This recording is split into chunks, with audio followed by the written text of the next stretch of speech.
الطيبين الطاهرين المعصومين لا سيما إمامنا المنتظر والحجة الثاني عشر روحي وأرواح العالمين على تراب مقدمه الفداء. أما بعد فقد قال الله تبارك وتعالى في كلامه المجيد وفرقانه الحميد. بسم الله الرحمن الرحيم.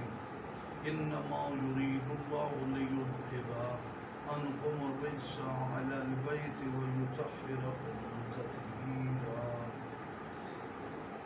اپنے کلام میں، اپنے بیان میں، اپنے فرقان میں ذات حق نے عصمت و طہارت کا مرکز خاندان نبوت، خاندان اہل بیت و عصمت و طہارت و ولایت کو قرار دیا.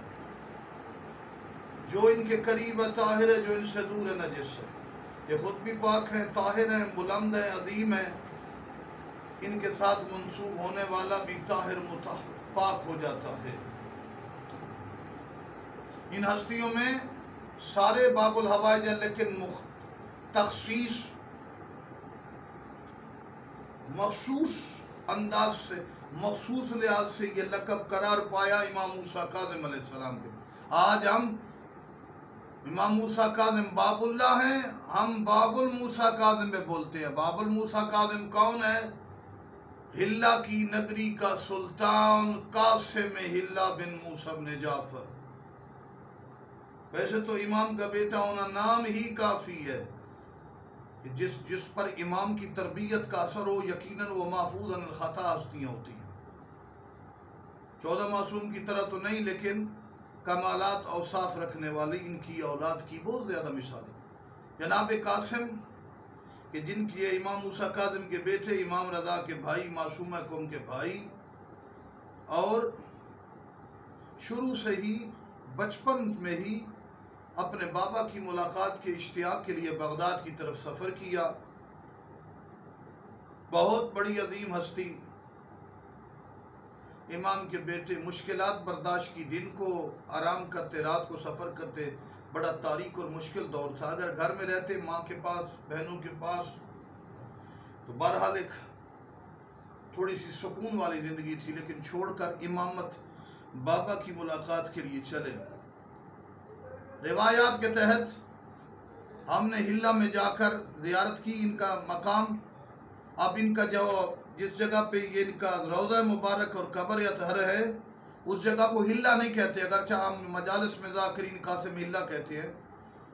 یہ ہلہ سے کچھ فاصلے کے کچھ دور ہے. اب اس علاقے کو جناب قاسم کی وجہ سے القاسمیہ، مدینۃ القاسمیہ کہتے ہیں. بابا کی زیارت کے اشتیاق سے سفر کیا. یہاں پر پہنچے تو ابو بصیر دوسرے مومنین کا یہ علاقہ تھا. یہاں پر آئے. مظلومیت کا یہ عالم تھا کہ اپنا تعارف نہیں کرایا. وقت کے تحت اتفاقاً ان کی شادی بھی ہو گئی. وہاں ابو بصیر کی بیٹی کے ساتھ وہاں رہے. لیکن ذاکرین ہوگی کتابوں میں، انہوں نے تو پڑھا ہے، کتابوں میں بھی ہوگی روایت کہ ان کو زہر دی گئی. لیکن جہاں ان کا روضہ اقدس ہے وہاں پر کتب میں موجود ہے. زہر والی بات کی روایتیں تو ہوتی ہیں مختلف، کہ اتنے دکھ اور پریشان، آپ کی جیسے جدید زمانے میں کہتے ہیں اتنی ڈپریشن، کہ اطراف میں تمام دشمنوں میں علاقہ تھا، جکڑے ہوئے تھے. اس ٹینشن، پریشانیاں، دکھوں کی وجہ سے کچھ اپنا دکھ بھی بیان نہیں زیادہ کر سکتے تھے. صاحب کتاب نے لکھا کہ اس پریشانی کی وجہ سے دکھوں میں تڑپ تڑپ کے موسیٰ کاظم کا بیٹا دنیا سے چلا گیا.